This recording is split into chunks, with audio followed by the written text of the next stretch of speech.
This true crime Iceberg video features 10 disturbing cases over 6 levels. They start off bad, and they only get more depraved as we go. You have been warned on this one. Sit back and relax for the next 2 hours, and please do share your thoughts on the cases in the comment section. Let's dive in together. Love you.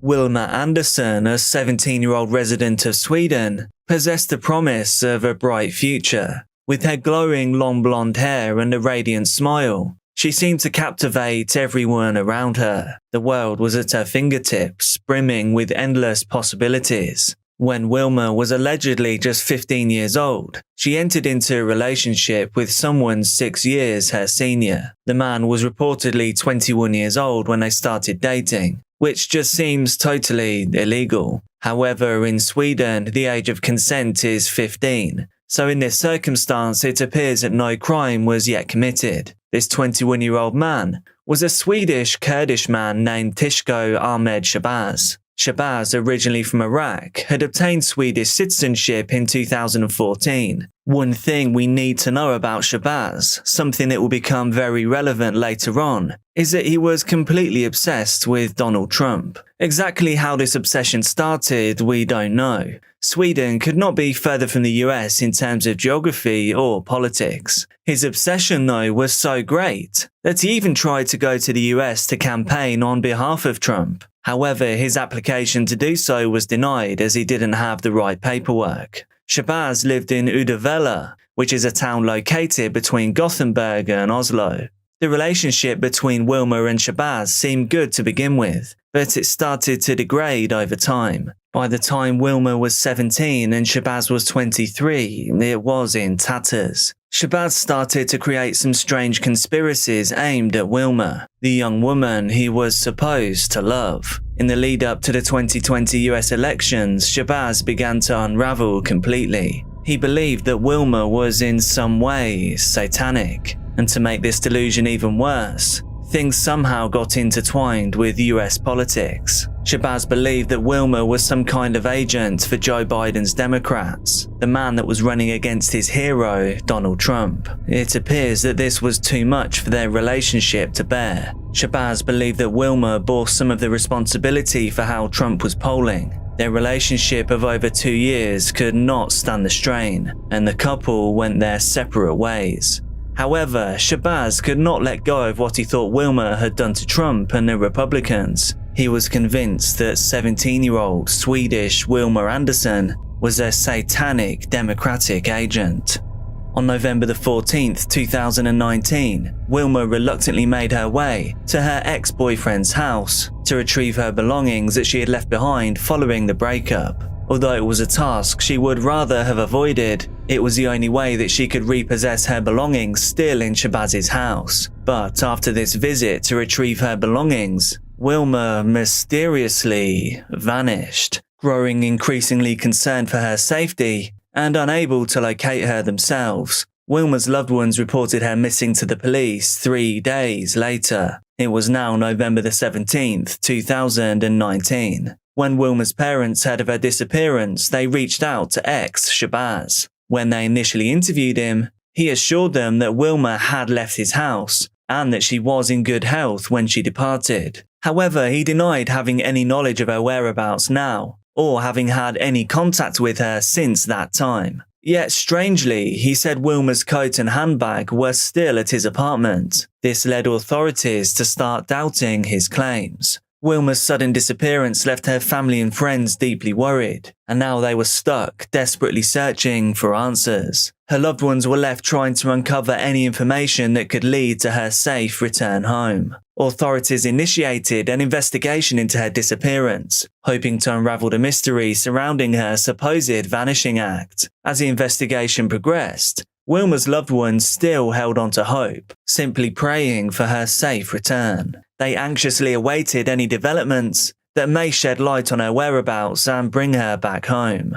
As word spread of Wilma's disappearance, the community rallied together to assist in search efforts. Hundreds of dedicated volunteers joined forces, determined to find any trace of Wilma's whereabouts. In a remarkable display of solidarity, people from all walks of life came forward, offering their time and resources to aid in the search. Amazingly, in total, over 5,000 people were involved in the search. This made it one of Sweden's largest ever search operations. The local police in Sweden were fully committed to finding Wilma. Recognizing the urgency of the situation, they employed various means to cover all areas possible. Divers were deployed to search bodies of water, while a mini-submarine was utilized to explore underwater locations that were otherwise inaccessible. Amidst the extensive search operation, Wilma's loved ones refused to give in to despair. They held on to the belief that she was still alive despite the passing of time. Every passing minute, however,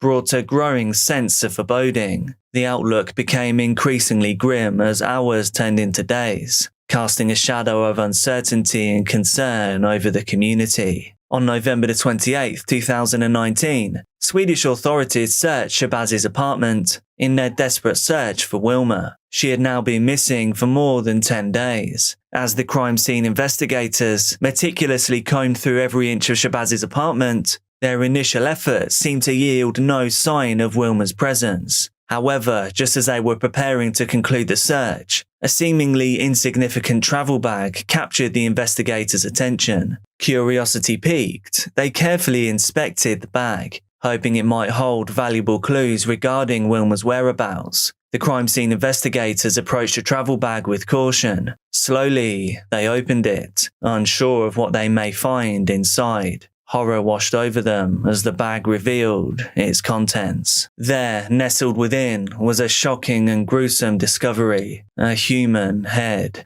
wrapped meticulously in tape and aluminium foil. A true horror lay before them. Investigators quickly identified the victim as Wilma. After this unimaginable discovery, a discovery that dashed the hopes of a family and a nation, further investigation of the property was carried out. During their meticulous search, the crime scene investigators found red vital fluid on the floor, suggesting a desperate struggle had taken place. In addition, a large, sharp kitchen implement was discovered, and this raised suspicion as to what had gone on in the home. The investigators promptly sent the knife for testing, and the results, perhaps predictably, came back positive for traces of Wilma's DNA. Later, the prosecutors involved in the investigation of Wilma's case made a chilling revelation. They concluded that Wilma was a victim of a heinous act of repeated violence, suggesting a brutal and savage attack. The weight of evidence clearly pointed towards Shabaz as the prime suspect in Wilma's murder. Therefore, the authorities wasted no time in apprehending him immediately after the horrifying discovery at his apartment. After his arrest, he absolutely denied any involvement, blaming the passing of his ex-girlfriend somehow on the Swedish authorities. He claimed that he loved her deeply and that he had always led a flawless life, always abiding by the law. However, the investigation took a turn when detectives interviewed his neighbors. They revealed that they had heard some disturbing screams, these bone-chilling noises suspiciously emanating from his apartment on the very same night that Wilma disappeared. Even though the police knew that Wilma was deceased, their determination to find her body remained unwavering. The rest of her remains could hold further evidence to aid this investigation, and of course the Anderson family deserved closure for their beloved Wilma. Their discovery of the head had already served as a grim confirmation of her tragic fate. However, rather than giving up, the police continued their relentless search. Amidst this harrowing situation, Wilma's relatives called upon the citizens of Sweden to join them in their quest. They pleaded with the public not to lose hope and to continue searching for any trace of Wilma. In a heart-wrenching plea to the Swedish media, her mother expressed the family's anguish and desperation. She emphasized the importance of finding Wilma. A translation of her words say, "We want to find our daughter and sister. It is completely inhumane that we are going through this. Please do not stop looking for Wilma. I hope people are observant if they see something apparent in water or terrain, that people have their eyes open." By December 2019, the search for Wilma's body had attracted a significant number of volunteers. Almost 3 weeks after she was first reported missing, approximately 5,000 individuals had joined in the search efforts to locate her remains. The community had come together. demonstrating their commitment to Wilma and her family. In May 2020, Tishko Shabazz faced serious criminal charges of murder and desecration of human remains. Despite the accusation's gravity and the overwhelming evidence, Shabazz pleaded not guilty to all charges brought against him. During the summer of 2020, the Swedish National Board of Forensic Medicine conducted an assessment on Tishko's mental health. The finding reveals that he did not exhibit any signs of a severe or debilitating mental illness. Instead, experts identified certain personality traits commonly associated with narcissism, which can be attributed instead to a narcissistic personality disorder. His behavior displayed characteristics such as grandiosity and an inflated sense of self-importance, typical of individuals with this disorder. Remember, this man seemed to believe his presence could have helped Trump to win the 2020 election. These negative traits seem to be particularly prominent in Shabazz's demeanor. During the trial, despite the mounting evidence against him, he still adamantly maintained his innocence, and he repeatedly denied playing any role in the murder of Wilma. However, the Swedish District Court reached a different conclusion. On July 27, 2020, Shabazz was found guilty of murder and violating Wilma's remains. The gravity of his crime was reflected in the court's decision to sentence Tishko to life imprisonment. In addition to the life sentence, the court ordered Tishko to pay €22,000 to Wilma's grieving family. Even after the conclusion of his trial, Shabazz stubbornly persisted in proclaiming his innocence. Despite the overwhelming evidence and the court's verdict, he continued to maintain that he had nothing to do with Wilma's tragic death. This unwavering denial only added to the anguish and frustration experienced by Wilma's family and the community at large. Despite being sentenced to life in prison, the Court of Appeal for Western Sweden lowered his sentence from life in prison to just 18 years for Wilma's murder. There are two types of people in the world, good and bad, and by a cruel twist of fate, the two are often drawn together. This is the story of Marta Kamialeska, who was very much an example of a good person, and indeed someone very bad found her. And no matter how hard she fought, they just wouldn't let her be free. The more Marta pulled away, the stronger the force of evil became, dragging her down, holding her back, and eventually her worst fears would become her reality. Marta Kamialeska was born in 1990 in Poland. She grew up with her brother and her parents. She was doted on by her mother and adored by her father. Not too much is known about her younger life, but what we do know is that her brother moved to England at some point with his wife and children, and then Marta followed on July 29th, 2016. She embarked on this new adventure at the time with her new husband, Paweł Kamialeska. The couple settled in a town named Kettering. The town was close to Marta's brother, wife, and their little family. From the outside, Paweł and Marta seemed happy at their new home. Social media posts gathered from Marta's account showed that the couple visited cafes and bars, they frequently went on walks, and they explored the little town of Kettering. In reality though, Marta lived under the thumb of a jealous and oppressive man, a man that used violence to control her. This was a situation that Marta wanted to escape from, and eventually she did. In 2020, she found the strength to escape her wreck of a marriage. A social media post a few years down the road told the public why she stayed so long with Paweł and how much she came to regret it. It read, "One of the worst mistakes a person can make is wasting years of life waiting for another person to change or develop." That's a translation from Polish. She gave her crass BMW-loving husband more chances than he probably deserved, and her family agreed that the relationship went on for far too long. They described Marta as kind, cheerful, smart, hard-working, and exceptional. After her separation from Paweł, she managed to get back on her feet. She even established a new network of friends outside of her ex-husband's influence. She got an exciting new job and even began to see someone new. Her brother's family came to depend on her a lot, the children especially. To their two daughters, Marta was the amazing aunt that they just couldn't live without. They celebrated every event together as a family, and they were looking forward to a lifetime of happiness, spending it all together. Kettering is a small market and industrial town in Northamptonshire, England. It's 67 miles north of London. It's also the location of the United Kingdom's oldest theme park, Wicksteed Park, and it's said that over 15 million people have visited it since its inception nearly 100 years ago.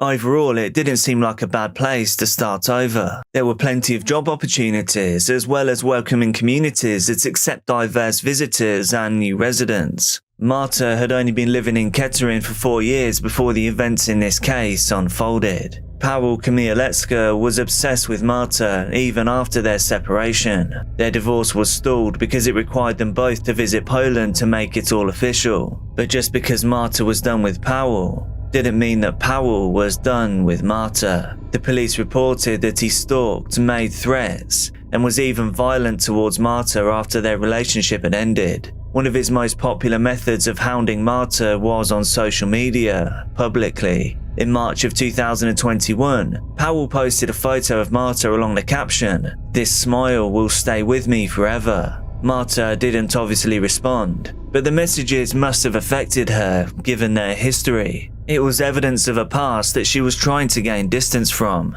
distance that Powell simply refused to give. The few people that he knew described him as self-important and obsessed with maintaining a macho image. He made it a point to show everyone he could that he was a lover of cars, of women, and of boxing. It was obvious on his social media as well. After their separation, Powell made it a habit of keeping tabs on Marta. He wanted to know who her friends were, where she lived, and what sorts of activities she'd been getting up to without him. He likely knew what gym she worked out at, that she spent a lot of time with her family at the beach, and that she loved music and would listen to it whenever she could. He might have even known about Marta's mother coming to visit in October. He made it his mission to maintain the control that he once held over Marta. In Powell's mind, he hadn't truly lost her. Since the divorce hadn't been finalized, there was a small hope in his mind that they could eventually get back together. All of this changed though when he learnt about a budding relationship between Marta and a co-worker. Now seemingly furious, Komielewska intercepted Marta on her way home on October 15th, 2021. Marta was stopped by her estranged husband while she was on her way back from a social event with her friends at Woodland Court. The time was 10:54, and CCTV footage captured Marta as she made her way down Wood Street, taking her usual route towards home. When she arrived at the street, her estranged husband made his way out of his apartment and down onto the main road. He made a beeline straight for her. An argument broke out, during which Marta ended up on the ground. The CCTV was not clear, but it certainly looked like he'd probably struck her, despite her protests. Komielewska was determined to talk to her about her new lover. After helping her to her feet, he led her towards his apartment. She tried resisting him by collapsing to the floor in what appeared to be a coughing fit, but he dragged her up to her feet. This is the real CCTV footage of that event. When Marta refused to follow him, he carried her into his apartment with a forceful bear hug, all while he whispered, "Come on now, it's not far." And this was the last time anybody saw Marta alive. Komielewska took a picture of Marta on the floor of his apartment at around 10:56, and then he took another picture of her along with her new boyfriend's chat history. To keep people from looking for her, Powell sent a few messages with her phone. When she didn't show up at her office the very next morning, her friends from work were immediately worried. However, it was the bogus message that Powell constructed to impersonate Marta that actually drew the unwanted attention, especially from his sister-in-law. The sister-in-law knew of Marta's past with Powell, so she immediately went over to his apartment to look for her. Whilst there, nobody answered the door, so she did what any good sister-in-law would do.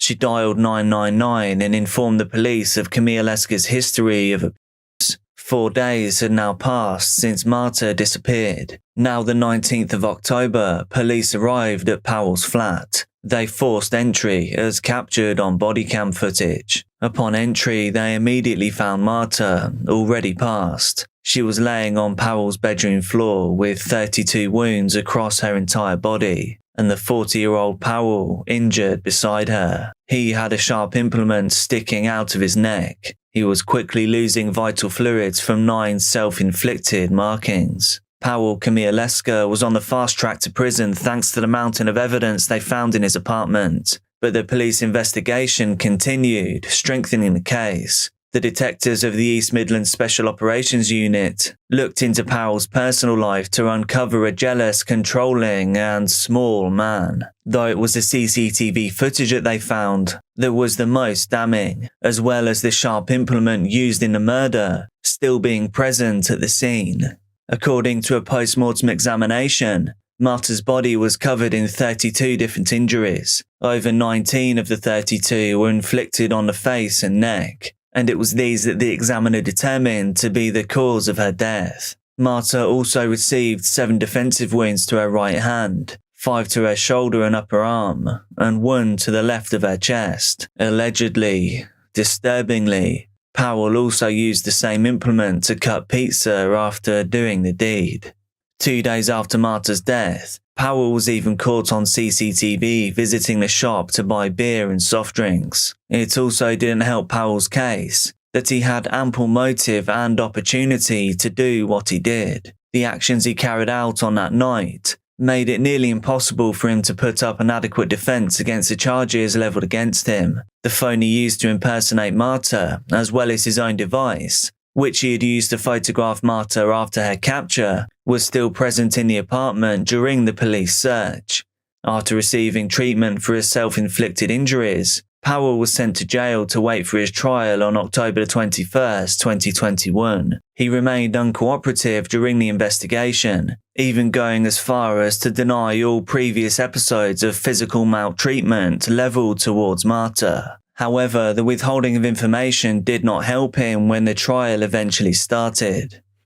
Powell Komialeska's trial began on September 6, 2022. Marta's family had to wait for almost an entire year to see justice. The evidence against Powell was presented to Judge David Herbert, KC. The court and public saw pictures of the scene, the weapon, along with several messages, recordings and photos of Powell threatening Marta. The crowning jewel of the prosecution, though, was the confession that Powell already gave in Crown Court on March 3, 2022. He finally admitted to killing Marta after confronting her about her new lover, but he still denied physically touching her. Marta's family watched from the public gallery as Judge Herbert sentenced Powell Komialeska for ending his estranged wife's time on this earth. They said, "It is clear from the evidence that Marta was scared of you and was frightened that you would end up killing her. Those last moments of her life would have been utterly terrifying as you jabbed her repeatedly. You accept you intended to kill her and must then have watched her die in a pool of her own vital fluids. The only sentence that can be imposed for the offence of murder is life imprisonment, and that is what I impose on you." So, Powell was sentenced to life in prison with a minimum term of 18 years and 4 months. This was reduced to 16 years and 170 days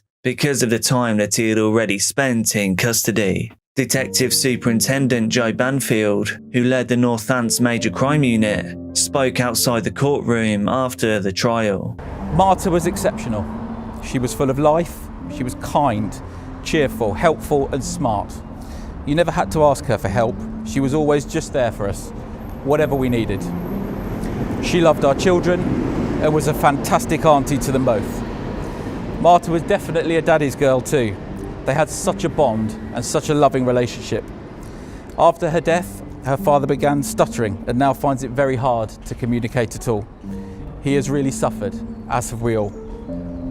Marta had so many plans and dreams. She was independent and confident, and we loved her so much. It's never going to be the same without her. Losing Marta has changed our whole lives. Bobby Ann McLeod lived with her parents Donna and Adrian, along with brother Lee in Liam. Liam's a lively coastal town located in the southwest of England. She was a friendly and well-liked teenager, someone that loved music. Her AirPods were often in her ears. She enjoyed Pink Floyd, Nirvana, Green Day, Queen and AC/DC. She was rarely seen without her phone in her hands. She was almost always with her friends or her boyfriend, Louis.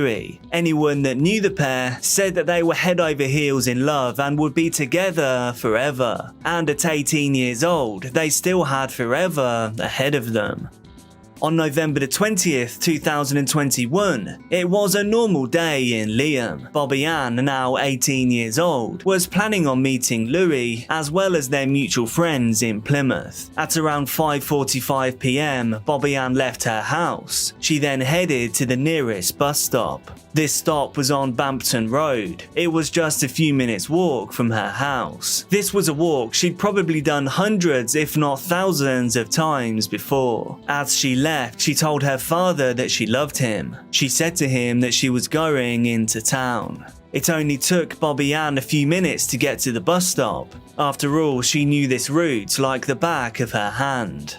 90 minutes or so after Bobby Ann had left the house, her mother Donna sent a text message to her. She asked if she was okay and if she had gotten to where she had planned to go. We can call this mother's intuition. Without an answer, a worried Donna tried to call her daughter, but Bobby Ann wasn't answering her phone either. It was another hour or so before Bobby Ann's boyfriend called her parents and asked if their daughter was home. Bobby Ann hadn't shown up for their date, and all of his calls were going straight to voicemail. He just wanted to check if everything was okay at home. But, as we know, it wasn't. Bobby Ann's parents' mounting worry now left them fraught with panic. After calling all of Bobby Ann's known friends and realizing that no one knew where she might be, they began to realize that something bad might have happened to her. They immediately phoned the police to report her missing.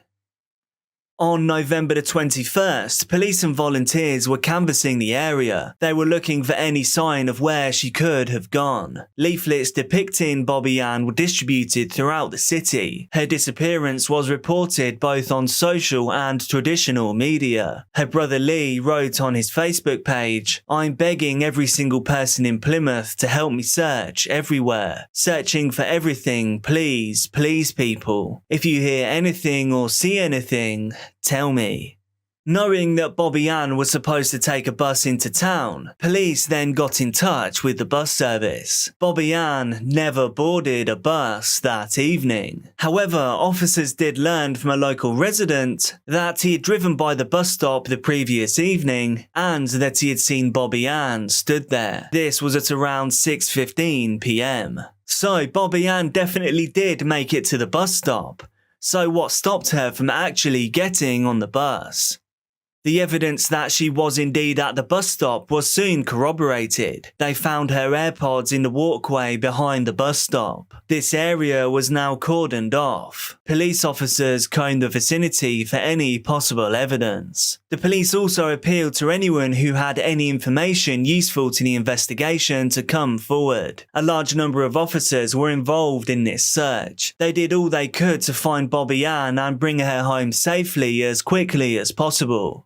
Investigators attempted to trace the location of her cell phone. This search revealed that her device was in the city limits, but they could not find out exactly where. All calls to Bobby Ann's number were forwarded to voicemail, and that very same day the phone was handed in to the police. It was given to the police by the driver of the bus that was on the route, where the bus stop that Bobby Ann disappeared from was located. As it turned out, a local resident came to the same bus stop at 7:15 PM the previous evening. There he found the phone and an AirPods case. Then at 7:23 PM a bus arrived. The man then handed over the items to the bus driver, assuming that the owner would soon come looking for them. When the bus driver saw the next day that Bobby Ann was missing and that she was last seen standing at that bus stop, he contacted the police to hand over the items. This was bad news for the family of Bobby Ann. She was an 18-year-old after all. There's not many 18-year-olds that would leave their phone and AirPods in a bus stop. The chances of her doing this by choice were slim to none. The next evening, November the 23rd, the police made a breakthrough. But it was a breakthrough that nobody wanted. A woman's body had been found at Bovesan Beach. This was around 8 miles from the bus stop. It was found in a wooded area about half a mile from the shore. When police found the body, it was fully unclothed. There were serious injuries to the head and the face, namely 14 lacerations.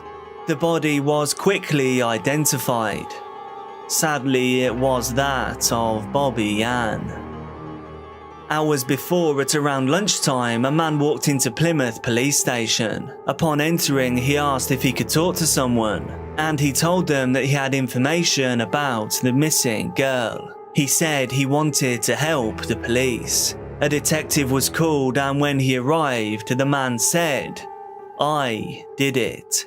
He confessed to having kidnapped and taken Bobby Ann's life.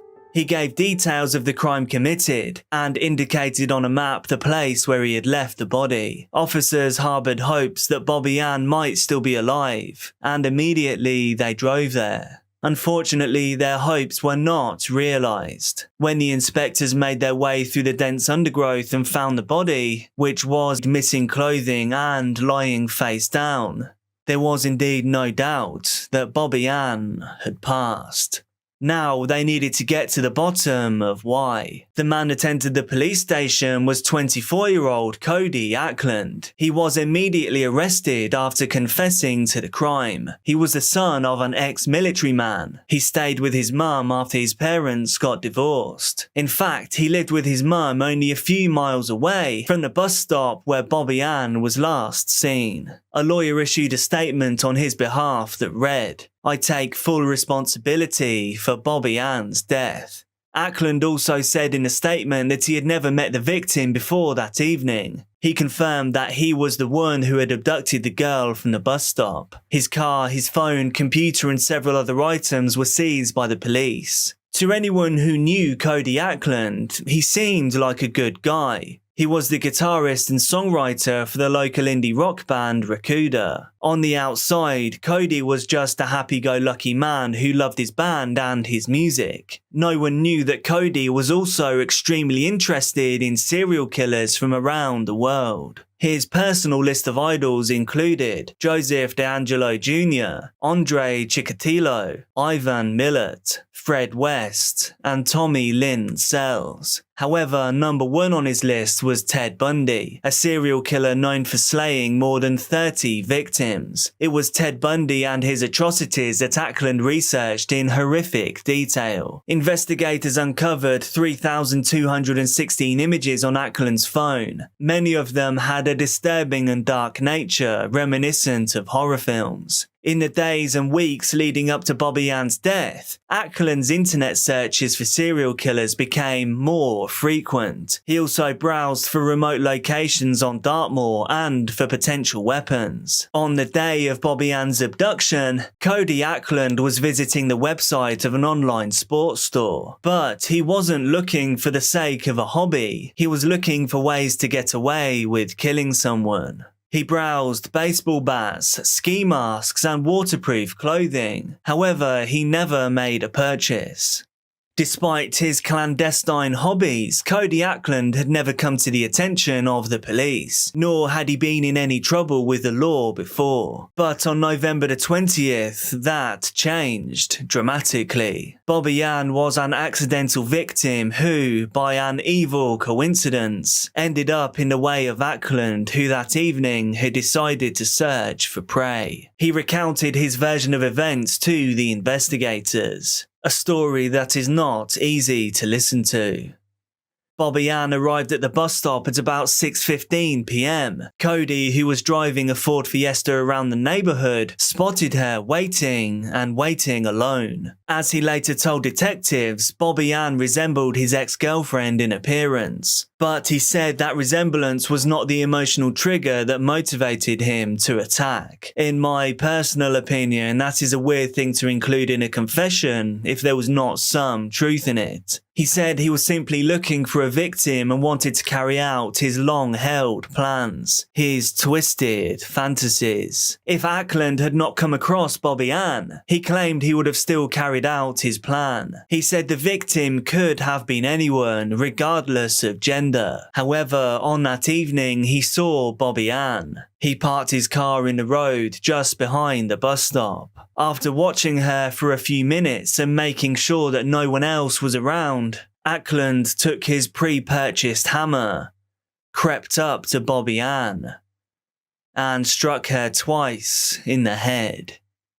Thinking that she had already passed, Cody returned to his car and was about to leave the scene. At this point, it was all over. His mission was accomplished. However, this is not where the story ends. It continues down a darker path. As Cody drove away, he saw that Bobby Ann was still alive. She was bravely fighting to stand up. Now panicking, he went back to the bus stop.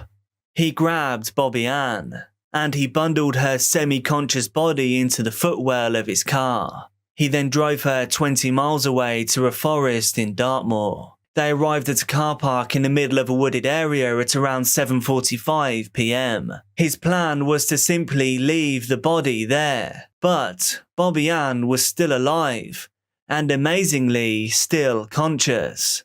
But by this time, Cody felt like he was too far in. He just wanted to end it once and for all. He could have taken her to the hospital. Bobby Ann could have survived and even recovered.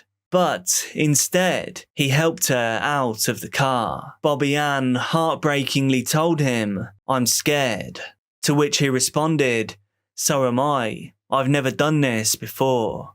He then struck her with the same object 12 more times. Trying to destroy evidence, Cody burned Bobby Ann's purse and her belongings. He now marveled at how the 18-year-old was still able to make a noise. He later sickeningly told the police, "I thought, wow, hats off to you." Even at this stage, he had one more chance to try and save Bobby Ann's life. But again, Cody Ackland did not take it. Instead, he snuffed out her light once and for all. He then loaded her body into the trunk of his car and drove to Bovisand. This was nearly 30 miles from the forest. There, he hid the body after removing his shoes, clothing and jewellery. He then simply returned home and went to bed. The next day, he drove to Tamerton Foley, north of Plymouth. There, he threw the hammer into the river and threw a carrier bag containing his and her bloodstained clothing into nearby allotments in Coombe Lane. That very same day, November the 21st, Ackland went for pizza with friends. He attended his band's rehearsal and then spent most of his night at a pub lock-in. Everyone who saw Cody that day remarked on his unusually good mood. He was happy, joking and hugging his friends, which was rare for him. And then 2 days later, whilst at work, he made the decision to hand himself in. After leaving for his lunch break, Ackland sent a message to a forum where fans of his band hung out, writing, "Love you guys." At the same time, he texted his mother that he loved her very much, after which he went to the police station and confessed to the crime. In addition to Ackland's confession, police had a wealth of physical evidence. This included Bobby Ann's DNA found in his car, as well as on trainers that were recovered from his home. As for motive, Detective Mike West, who led the investigation, said that Ackland refused to go into detail about his motive. He said he avoided answering the question of exactly why he killed Bobby Ann. He could only hope, for the family's sake, that they would get answers during the trial. Cody Ackland went on trial in May 2022. Ray Tully, Ackland's attorney, said that psychiatrists had found his client was not suffering from mental illness, but they said that he had struggled during his childhood. Cody was diagnosed with ADHD, dyslexia, depression and anxiety, and by the age of 19 had a 7-year depressive history. Cody had confessed that the feelings of depression that he had felt before taking Bobby Ann's life, he said he was not feeling the same resentment as before, as if the violent act had rid him of these feelings. But none of these excuses mattered. Upon sentencing, Judge Robert Linford told Ackland that his act was determined savagery, saying that he was satisfied from the evidence that he intended to kill. He said this was a prolonged and awful ordeal for this poor person. She had the whole of her life in front of her, until it was brutally and savagely snuffed out by you. He added, "You were quite clearly planning murder, and you did murder." Cody Ackland, then 24, was sentenced to life in prison. He will spend 31 years in prison before he is eligible to apply for parole. Around that I chopped her up. There's no way. And I understand. We all know someone that has gone down the wrong path. And I think for most, we hope and can imagine a time where they turn their life completely around, where they clean up, get straight and live up to their potential. But what if there was someone, an evil someone, determined to snuff out their light in the most evil way, making sure it would never shine brightly ever again? Rory Hash was an 18-year-old girl who was persevering against all odds. She was born and raised in Oshawa, Ontario, surrounded by a unique and loving family. Rory was described as a considerate and caring family girl, one who was passionate about animals and about dance. As her mother recalls, if she had an apple, she would split it 5 ways to share with 4 other people. She never sought revenge or held hatred in her heart, even when she herself was greatly wronged. Unfortunately, when Rory was only 14, she both endured immense trauma at the hands of another and was introduced to illicit substances. She would struggle with substance abuse throughout her teenage years, simply trying to deal with the pain that she went through as a freshman in high school. However, by the time she was 18, she wanted to turn her life around, sensing that she was nearing full adulthood. Rory spent the summer of 2017 trying to walk a better path for herself and her future, so she checked herself into a youth care centre called The Refuge. It was there that she was connected with a job, with housing, and she even developed a relationship. And then 6 months into her stay at The Refuge, she then discovered that she was pregnant. Determined to keep and raise her unborn child, Rory plunged headfirst into bettering herself as she prepared for motherhood. Oshawa is a city in Ontario, Canada that sits on the Lake Ontario shoreline. It's referred to as the Golden Horseshoe. The area had decent education and health services, and it was here where Rory thrived, allowing her a variety of resources to get her on her feet and prepare her for life ahead. The Refuge was a pretty relaxed establishment. No one was forced to be there, so when Rory wouldn't turn up to the centre from time to time, nobody really panicked. However, by August the 29th, workers at the centre wondered why they hadn't seen Rory in such a long time. Out of curiosity for her well-being and progress towards motherhood, they contacted her family to see how she was doing. But Rory's aunt claimed to have seen her that day. She reported that she seemed happy and optimistic about the months ahead. Pleased with a positive update, the Refuge left Rory to continue upwards into success. Just a couple of days later, on August the 31st, Rory's family followed in the footsteps of the refuge. They wondered why they hadn't seen or heard from her since that day with her aunt. It was more normal for Rory to talk to her mother every day, so 3 days without a word was concerning at the very least. Her godmother's concerns could not be contained, so she called Rory's mother to compel her into reporting her missing. The family searched for her tirelessly, putting up flyers and making Facebook posts in desperation to gain some information. But they would hear nothing for 2 whole weeks. So what was found next threw the search for Rory into a frenzy.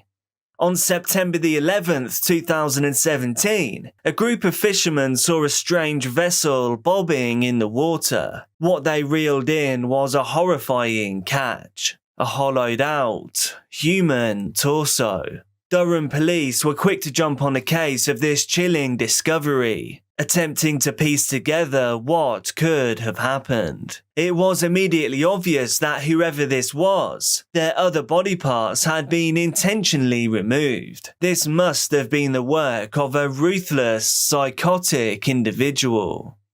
They began to cross-reference a torso with missing person reports, eliminating different people based on identifying factors like gender and tattoos. It would be a couple of days before they would discover the missing persons report of Rory Hash. It would then go on to take 2 long, grueling months for the family to find out whether the torso in the harbour belonged to their beloved daughter, niece, and goddaughter. Through DNA given by Rory's parents, police were finally able to confirm that Rory's life had been taken by a ruthless monster, and now they needed to find out who it could be. In an interview regarding the discovery and identification, her mother said, "I knew it was my daughter. There is an animal on the loose. This goes deep. The pain. I can't stand it." The first place investigators turned was their main connection to Rory, the refuge. In the process of interviewing the workers there, with their key witness saying that in recent months, they had seen Rory taking a downward spiral back into her old life. Multiple workers described how Rory had gone from a happy, optimistic participant in the program to withdrawn as she fell back into hanging around with the wrong people and involving herself once more in dangerous activities. The police learned quickly that Rory was not doing as well as her family believed. The only family member that could give insight into Rory's true state was her uncle, Harvey Gwindon. He had met with her a few days before. He said that he knew something was wrong. Harvey felt as if Rory was scared, like she knew something bad was about to happen to her, but he simply didn't know how to help. Now that investigators knew that Rory hadn't remained on the straight and narrow in previous months, they needed to look into any run-ins she may have had with the law. Consulting other members within the Durham Police Department, investigators heard the testimony of Christopher Kane, an officer that had seen her roaming around earlier that month. He described her condition, noting that her hair had been chopped up, similar to that of a toddler, and she had a visible injury on her head. When speaking with her, Officer Kane said that he was worried about her condition. He spoke with his superiors about getting her some kind of help. When he then tried to touch base with Rory again on August the 27th, he could no longer find her. This trail led investigators to an Oshawa hospital, one that Rory Hash had visited on August the 30th. Rory's friend and mother had taken her there due to their concern about her mental state. The investigators reviewed surveillance footage from the hospital waiting room, as well as outside the facility. There, Rory is seen under visible stress and anxiety while sitting in a chair. Her friend and mother decided not to wait with her for the intake, with surveillance footage showing them leaving the hospital whilst Rory was still in the waiting room. And then, 15 minutes later, Rory left the hospital without ever having been seen by a doctor. This footage would prove to be the last known sighting of Rory Hash. The trail then went cold. Investigators held on to puzzle pieces that they simply couldn't put together. Rory's gruesome passing would remain unsolved for another month. That is, until Durham police received the strangest 911 call from a plumber. Communications. Hi there, how are you? Good, you? Good, thanks. I'm a plumber and I'm on site for a job. We've got we're snaking a drain, and we've been pulling back. We probably pulled back about 10 pounds, 15 pounds of it looks like flesh type of stuff, meat. And we started to snake, and we've been working at it for 3-4 hours now, right? Oh, okay. And we can't get it clear, but we keep pulling back chunks of whatever the hell it is. It was Friday, December the 29th of 2017. Plumbers arrived at an apartment on Macmillan Drive, responding to a call about a backed-up toilet. They walked into a ghastly sight, a bachelor pad that was in extreme disarray and smelled just awful. I know that might not sound like a strange sight to you yet, but just wait to hear why. The workers braced themselves for the job ahead of them, making their way to the bathroom with their plumber's snake, a tool that's used to pull blockages out of blocked drains. The plumbers were perplexed by what they'd been pulling out of the drain. They were so confused that they even sent pictures of it to their boss, and eventually they dialed 911. The dispatcher heard the plumber's claims. This was an alarming declaration to be heard on the line, and the 911 dispatcher immediately sent Durham police officers to the residence. Upon arrival at the apartment, officers knocked on the door where they were met by a man named Adam Strong. He was the leaseholder of the property. They asked one simple question: what's being flushed down the toilet? And Adam Strong, with an almost unbelievable response, said, "You got me. The gig is up. It's a body." Strong was immediately arrested upon his confession, not even waiting to arrive at the station to tell officers that the remainder of the body was in his freezer. And upon inspection of that freezer, officers discovered a human head inside, one with a tattoo "alive" on the neck. It was this tattoo that would inform officers that this head indeed belonged to Rory Hash. As shock and confusion erupted at the Durham police station, officers struggled to regain their footing and piece together what exactly had happened. For the time being, officers would charge Adam Strong with indignity to a body. From this moment, they had 24 hours to question him without a lawyer present. Around that I chopped her up. There's no way. Okay. And I understand that. We weren't wondering if you chopped her up. It's obvious that I did, yeah. If not for, apparently the plumbing was all up in that house. That aided in my capture and your capture. Yeah, for sure. I was sitting down in my basement after the plumbers left, and I was like, "Am I gonna get out of this?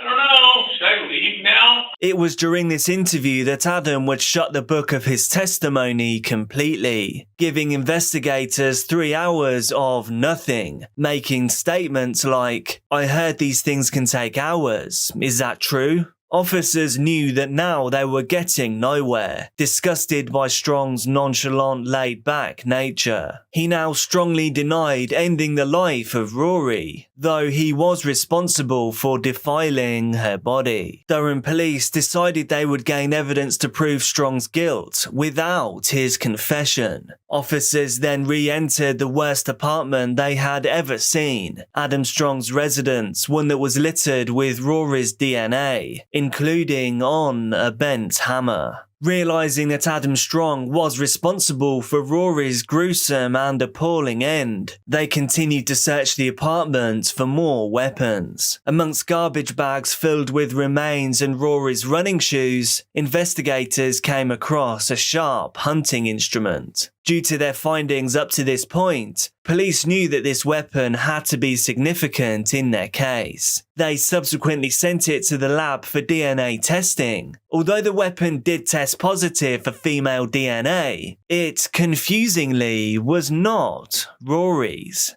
Investigators now had a second victim on their hands. But who could it be?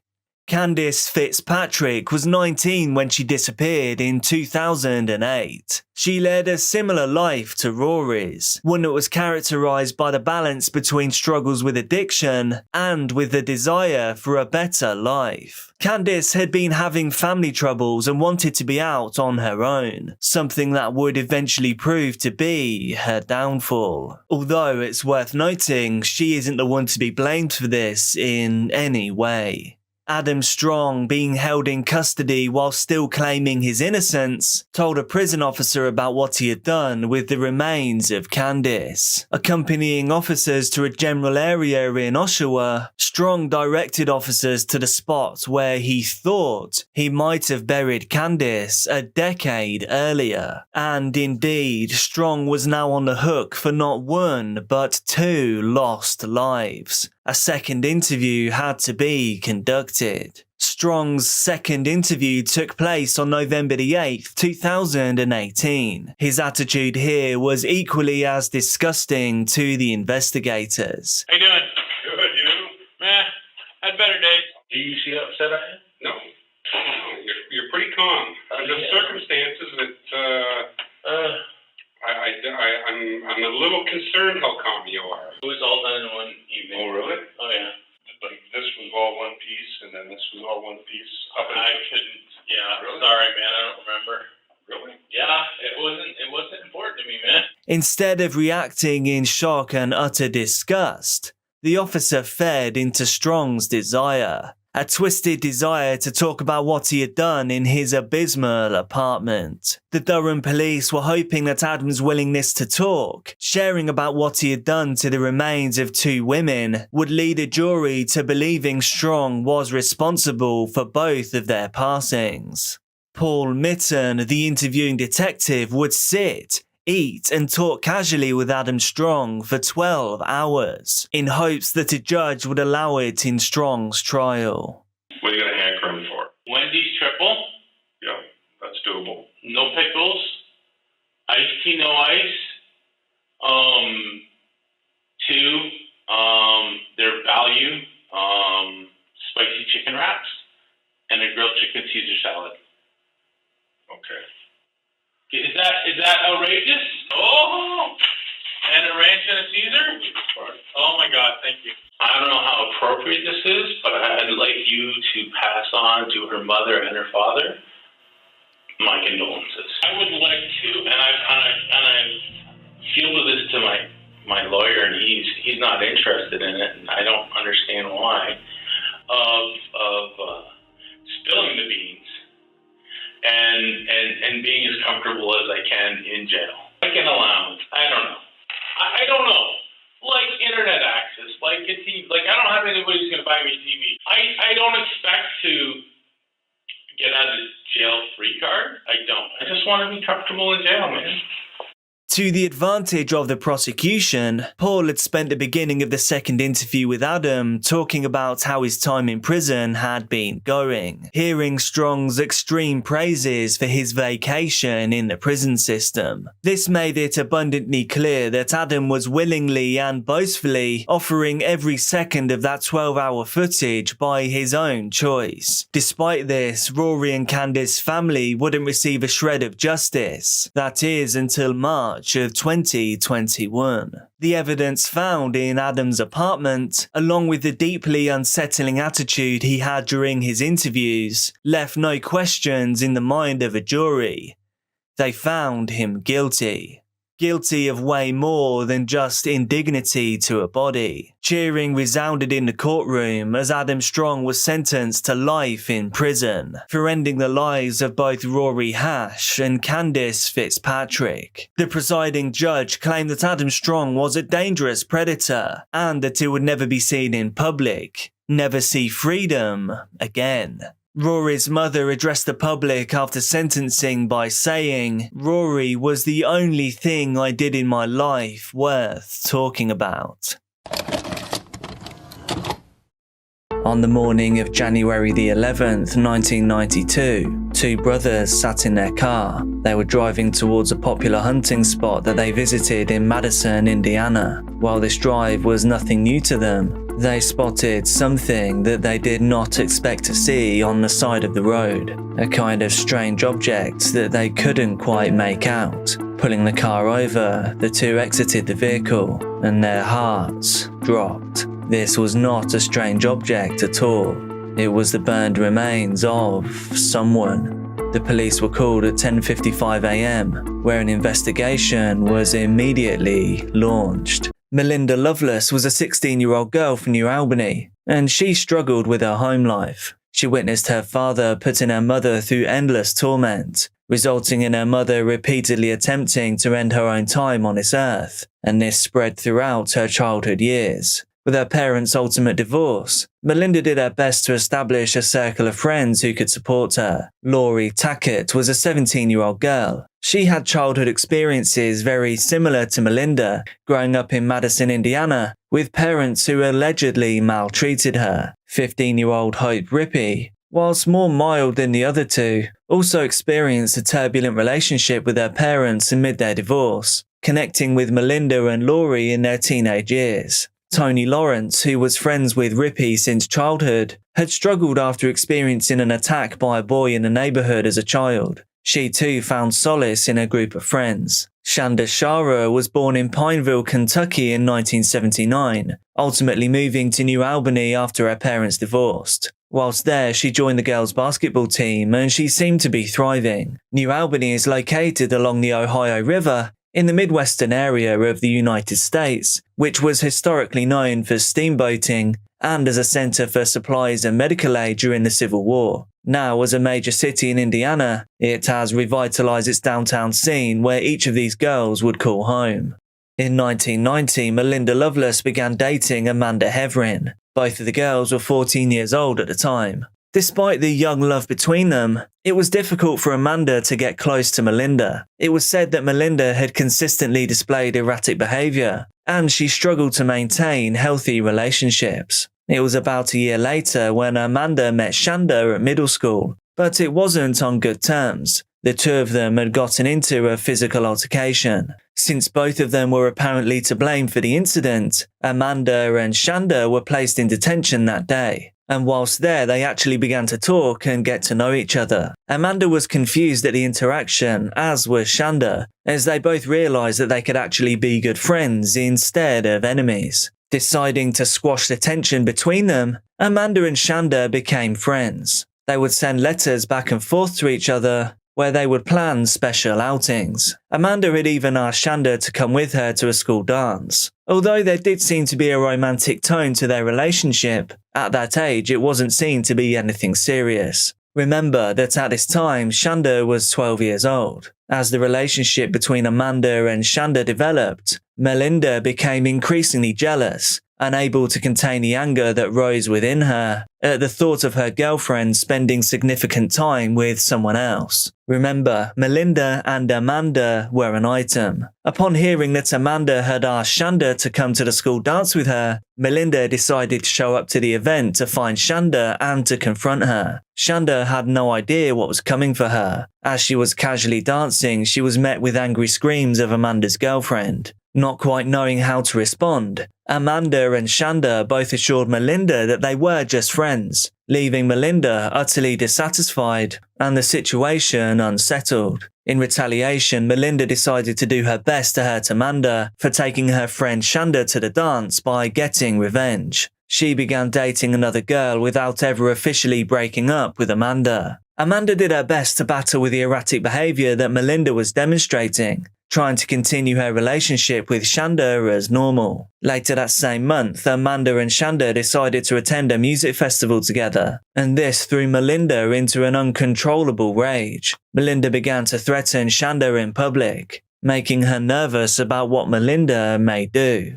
Since she was only 12, Shanda's parents were concerned for her well-being and her involvement in what seemed to be a toxic relationship between two older teenagers. They decided for Shanda's safety that they would transfer her to a new school, hoping that this would remove her from the drama. But despite removing Shanda from the situation, Melinda couldn't shake the sense of betrayal that she felt from both Shanda and Amanda, spending her days boiling away, plotting what she could do to Shanda to get back at her. On the night of January the 10th, 1992, Melinda met up with her friends Laurie, Tony and Hope at her house, ready for a fun girls' night. Melinda talked with her friends about the events that had been going on between her, Amanda and Shanda, what we as adults see as silly teenage drama that hopefully they would simply forget about by early adulthood. But Melinda couldn't let it go, saying that she wanted to go to Shanda's house and scare her out of spending any more time with Amanda. Stopping at McDonald's to ask for directions, the four girls arrived at Shanda's dad's house in Jeffersonville with a plan to scare her out of ever bothering Melinda or Amanda again. Shanda sat downstairs watching TV after her dad and stepmother had gone to bed, enjoying the final hours of the night before she would go to bed as well, when she heard a knock on the door. Standing outside her front door were two teenage girls that she did not recognize. They asked if Shanda was home. She obviously replied that she was Shanda, but with a feeling of confusion looming inside. The two girls introduced themselves as Hope and Tony, friends of Amanda, calming Shanda's anxiousness at this interaction. The two explained that they were on their way to go and hang out with Amanda at an ominous location named the Witch's Castle. This was an abandoned stone house nearby. Shanda was reluctant to leave with these strangers, explaining that she was still busy until later on that evening. The four older girls then left and attended a music show, returning at around 12:30 a.m. to retrieve Shanda for a second time. This time it was Laurie and Hope who knocked on the door to retrieve Shanda. While still reluctant, Shanda decided to change her clothes and to go with them. This was the opportunity to spend time with Amanda and her new friends. As Shanda got into the back seat of the car, excited to spend a night out with some new friends, her heart stopped as Melinda jumped out from under a blanket. She was wielding a sharp weapon and held it to her throat. Shanda struggled to respond as Melinda interrogated her, pushing for details about her relationship with Amanda. In reality, she was still a little girl, trapped in a situation that she couldn't escape. Once they arrived at the Witch's Castle, Melinda and Laurie pulled Shanda out of the car. Shanda sobbed uncontrollably. Melinda taunted her whilst wielding the weapon that she'd brought along, threatening to harm her with it and laughing about it with Laurie. The group of girls pushed the situation even further. They tied Shanda's arms and legs with rope. Shanda screamed in fright as she tried to grasp what was actually happening. Remember her age at this time. This is absolutely unthinkable. As Melinda and Laurie continued to taunt Shanda with their plans to harm her, the other two girls acted as if it was a normal night out, dancing to music and hanging out. At some point, Laurie feared that passing cars may spot them, so they decided to leave for another location. Shanda begged for them to release her, as Laurie drove the car to a patch of woods near her house, continuing to relentlessly instill fear into Shanda. With Tony and Hope staying in the car, out of their own fear about how the night had turned into a horror film, Melinda and Laurie brought Shanda to an abandoned building inside the woods. It was here that the true torture began. The two girls used their fists and weapons, leaving Shanda with multiple puncture wounds, slashes and bruises across her body. Finally, as Shanda begged for her life, the two girls used a rope to throttle her until she fell unconscious. They dragged her back to the car and placed her in the trunk. The two girls informed Tony and Hope that Shanda's life had ended. returning to Laurie's house as if nothing had happened. The 4 girls drank soda, played games, and listened intently as Laurie told them their future using crystals. At about 3 in the morning, Hope and Tony stayed behind, as Laurie and Melinda decided to go back out, country cruising. During this country cruise, they heard the familiar sounds from hours earlier. It was the cries of Shanda emanating from the trunk of the car. Laurie, with no ounce of mercy, stopped the vehicle. She opened the trunk and finished the job using a tire iron. She struck Shanda until silence fell over their remote country road. Instead of feeling any ounce of sorrow for what they had done, Melinda and Laurie joked with eagerness about the pure evil that they had just committed. Just before the sun rose on the morning of January the 11th, Laurie and Melinda returned to the house to wake up the other 2 girls, telling Laurie's mother that it was time to drive them home. Unknowingly to the parent, Shanda still lay in the trunk of the car. Laurie and Melinda beamed as they told the other 2 girls the story of what they had done to Shanda just hours before. The 4 girls stopped at a gas station where they bought a bottle of Pepsi, then emptying it out and filling it with gasoline. They then travelled to a nearby road and stopped alongside a field. Laurie and Hope exited the car. They then wrapped Shanda in a blanket, and Hope poured the gasoline from the Pepsi bottle all over her body. The 2 lit Shanda's body on fire, quickly fleeing the scene. A few minutes later, Melinda was not convinced that the fire had worked, so they returned once again to pour more gasoline on Shanda. The 4 girls then went to breakfast at a nearby McDonald's. It was there they laughed and joked about the state of Shanda's body, callously joking about her burns looking similar to the sausage that they were eating. Meanwhile, while all of this was happening, Shanda's father and stepmother were in a state of panic. They could not find any sign of Shanda. Last thing they knew, they left her downstairs watching TV whilst they went to bed. Filing a missing persons report, they waited to hear of any news of where Shanda may be. It didn't take long for Hope and Tony to be overcome with guilt about what had occurred over the past 24 hours. By 8 p.m. that night, the 2 travelled to the police station, giving almost unintelligible statements between their sobbing. After investigators struggled to get any real usable information, they gained the names of Melinda and Laurie, as well as the location of Shanda's body. Since the location was in a different county than where they had lived, officers had to call the police department from the other county,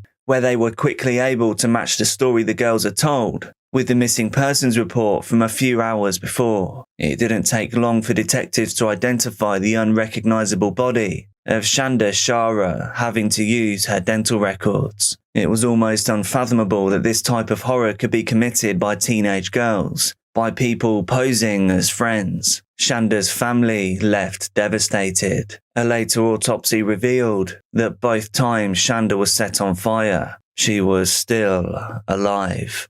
Due to the brutality and complete lack of remorse by some for what had occurred, all 4 of the girls were tried as adults for their hand in the homicide of Shanda. Laurie Tackett and Melinda Loveless were sentenced to 60 years in prison, while Hope Rippey ultimately received 35 years and Tony Lawrence received 20 years. Despite these sentences, Tony Lawrence was released on December 14, 2000. She remained on parole until 2002. Hope Rippey was released on April 28, 2006, and she served parole until 2011. Laurie Tackett was released on January 11, 2018, on the 26th anniversary of what she had done to Shanda.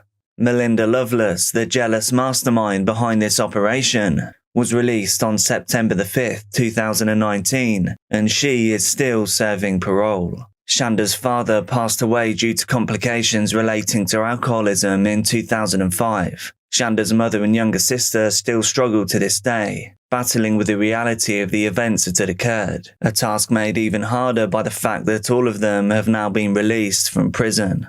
Appearing on a Dr. Phil show, the 2 recounted their lack of belief that these 4 girls could ever be rehabilitated, or capable of feeling remorse for the absolute evil that they committed. Imagine finding out that the very worst thing possible had happened to your loved one, and a police officer then shares with you the terrible news that it was self-inflicted. This could almost be impossible to accept, and it may lead your mind to convince itself it simply wasn't true. It just couldn't be. But what if it wasn't just a hunch that the police's findings weren't true? What if the evidence all pointed towards the police being wrong, but nobody would listen to your pleas for help? With injuries to their back, a door locked from the inside, and a 30-minute window full of utter mystery. Let's investigate today's dark case. Ellen Ray Greenberg was born on March 13, 1983, in New York City in the United States. Born as the only child to her parents Sandra and Joshua, she grew up in Philadelphia, Pennsylvania with their full attention and love. From a young age, Ellen showed a big passion for academics, having a joy for learning that set her apart from her peers in school. She was described as vibrant and compassionate, having a kind nature about her that drew people in. Excelling academically, Ellen loved maths and science, having a curiosity for understanding the world around her, and pursuing a high degree of educational achievement. This curiosity continued through her time in Lower Merion High School, up until the time she graduated and continued her studies at the University of Pennsylvania, pursuing a bachelor's degree in biology. Unsurprisingly, Ellen excelled once again in her college endeavors, working hard to graduate with honors and earn the utmost respect from her professors and peers. Due to her love of learning, Ellen wanted to pass on a curiosity for education down to the younger generation. This caused her to start a successful career as a teacher. She was known for the attention that she paid to her students, teaching mathematics at Juniata Park Academy, a public school in Philadelphia. Ellen was well known as an enthusiastic, knowledgeable and compassionate teacher, someone who genuinely cared about her students' success, someone that cared about their well-being. Outside of her success in her career, Ellen had a close-knit circle of friends who adored her kindness and her sense of humor. Ellen had a passion for life, a love of traveling and embracing new experiences. But unfortunately, all of these positive qualities could not protect her from what happened next. Philadelphia, Pennsylvania is often referred to as the city of brotherly love. But obviously, as with every city, there is another darker side. It was this area where Ellen found her home, and for a time, she lived happily. On January the 26th, 2011, the now 27-year-old Ellen left school early. This was due to an impending blizzard that caused an early day's end. After stopping to fill up her car with gas, she returned to her apartment that she shared with her fiancé, Sam Goldberg, a man that she had been with for 3 years. After spending a few hours together, Sam decided to go to the gym at around 4:45 p.m. After about 30 minutes, Sam had finished his workout and made his way back to the front door of his apartment. Expecting to simply open the door and walk inside, he was confused to find that the swing lock on the other side of the door had been activated. This kept him from entering. After knocking on the door, shouting for Ellen and receiving no response, Sam tried to text his partner from his phone, asking her to let him in. And here is what those text messages said. Message 1, hello. Message 2, open the door. Message 3, what are you doing? Message 4, I'm getting p***ed. Message 5, hello. Message 6, you better have an excuse. Message 7, what the f***? Message 8, Message 9, you have no idea. When she didn't respond to these messages either, Sam began to get slightly worried. He continued to text and call her from outside. Still receiving no response after 20 minutes of trying to get in, Sam then decided to search for the building attendant to report what was happening. He begged him to let him into the apartment using the master key. After explaining that he had been gone for only 30 minutes, and that he knew that his fiancée was in the apartment and must be unresponsive, the building attendant decided to aid Sam in forcing himself into the apartment. Upon entering, what the two discovered was the most surprising, horrifying thing they had ever seen. Lying on the kitchen floor with a 10-inch serrated kitchen implement plunged directly into her chest was Ellen, Sam's beloved future wife. Having been wounded over 20 times, 10 of which to her neck, Sam wondered what type of sinister event could have happened in the just 30-minute window that he had been gone. Sam immediately dialed 911, and here is that call. Help, I need a emergency now. I just walked to my apartment. My fiance's on the floor with blood everywhere. What is the address? 4601 Flat Rock Road. Please come help now. 4601 Flat Rock Road. Is this a house or apartment? Oh no. Oh no. It's an apartment. What apartment number? Please hurry, please. Where is she bleeding from? I don't know. I can't tell. No, sir, you have to calm yourself down in order to get you some help. I'm sorry. I don't know. I'm looking at her right now. I can't see anything. There's nothing broken. She's bleeding. Ellie! You don't know where she's bleeding from? Can't tell Ellie! where the blood's coming from? I think her head. I think she hit her head, But it's everywhere. Okay, sir, it's everywhere. Think she might have fallen? Do you know what happened? She may have slipped. There's blood on the table. Her face is a little purple. Okay, hold on for rescue for her. Stay on the phone.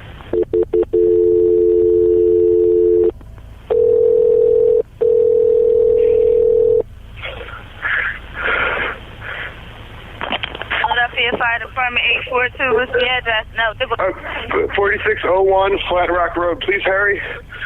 4601 Flat Rock. Yes. What's wrong? I went downstairs to go work out. I came back up. The door was latched. My fiance's inside. She wasn't answering. So after about a half hour, I decided to break it down. I see her now just on the floor with blood. She's not responding. Okay, is she breathing? Look at her chest. I need you to calm down, and I need you to look at her chest. It's really. I really don't think she is. Listen to me. Someone's on the way. Look at her chest. Is she flat on her back? She's on her back. So I bring her. Look at her chest and tell me if it's going up and down, up and down. I don't see her moving. Okay. Do you know how to do CPR? I don't. Okay. I can tell you what to do. Okay, until they get there. I want you to keep her flat on her. God. Hello. Yeah, hi, okay. Are you willing to do CPR with me over the phone so they can... I have to, right? Okay, so get her flat on her back, bare her chest, okay? You want to rip her shirt off. Okay? You need to kneel down by her side. Oh, my God. Ellie, please.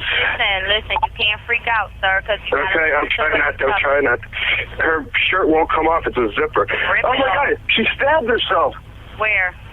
She fell with a knife. Oh, no, her knife's sticking out. Her what? There's a knife sticking out of her heart. Oh, she stabbed herself? I guess so. I don't know where she fell on it. I don't know. Okay, well, don't touch it. Okay, so I just let her down here now? I mean, what do I do? No, I mean, you can't. If the knife is in her chest, it's going to be kind of hard for you to do CPR at this time. Oh, no. Oh, my goodness. Okay. Police, which operator? 277. Is someone coming here? Yes, they are. You said 4601 Flat Rock, right? Yes. Okay, someone's on the way. And the knife is still inside?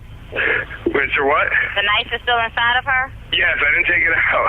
Was it her chest or what area? It's in her chest. It looks like it's right in her heart. Okay, someone's on the way out there. Okay, just get. Oh my God! Okay, how old is she? She's 27. 27, and there's no sign of life at all. No, please don't be. What? Pinch her under her arm and tell me if she responds to pain. Ellie. She's not. Her arm and her hands are still warm. I don't know what that means, but there's blood everywhere. I know, but you can't, and the knife is still inside of her. How far? Can you see how far it went in? It looks pretty deep. Okay. It looks it's a long knife. Don't touch anything. Yeah, don't touch anything, okay? I'm not touching anything. I can't believe this, though. So wait, it was just you there with her? We're the only ones here. And she ran in the door, you said latched it shut? No, I went downstairs to work out, and when I came back up, the door was latched. Like it was, it wasn't like it was, it was like locked from the inside, and I'm yelling. So I'm was yelling. Your house broken into? No. So there's no sign of a break-in? No sign of a break-in at all. I mean, there will be when you get here, because I had to break the latch, but to get in. Okay, 4601 Flat Rock, and this is a house, right? It's an apartment. Flat Rock apartment. Okay, that'll help. Oh my God. All right, thank you. Mm-hmm. Bye. Police were immediately dispatched to the location. They now needed to try and piece together what could have happened to Ellen Ray Greenberg in under 30 minutes. The investigation began with searching for signs of forced entry, as well as for any evidence of any kind of struggle through defensive wounds, but none of the sort were found. The only injuries that Ellen had sustained were related to the wounds from the sharp implement, and none that showed she was trying to fight off an attacker. After speaking with neighbours, police found that there were no unusual sights or sounds, and generally nothing out of the ordinary, and lobby surveillance cameras did not capture anything suspicious either. As the snow had already begun to fall, investigators thought to check the ground for footprints that might have led to or from the apartment. However, no such tracks were discovered. The only thing left for officers to do was to comb the apartment for DNA evidence, taking items back to the station to be tested.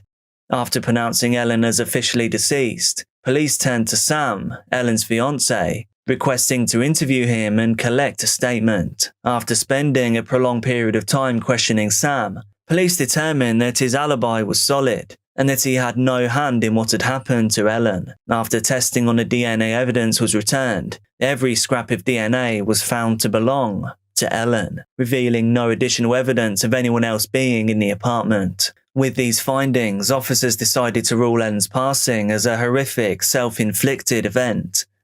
After Ellen's parents were informed of the tragic events, they tried to wrestle with the fact that Ellen's passing was due to her own hands, causing herself such extensive damage. They couldn't possibly believe this to be true, questioning whether the police had performed a thorough enough investigation.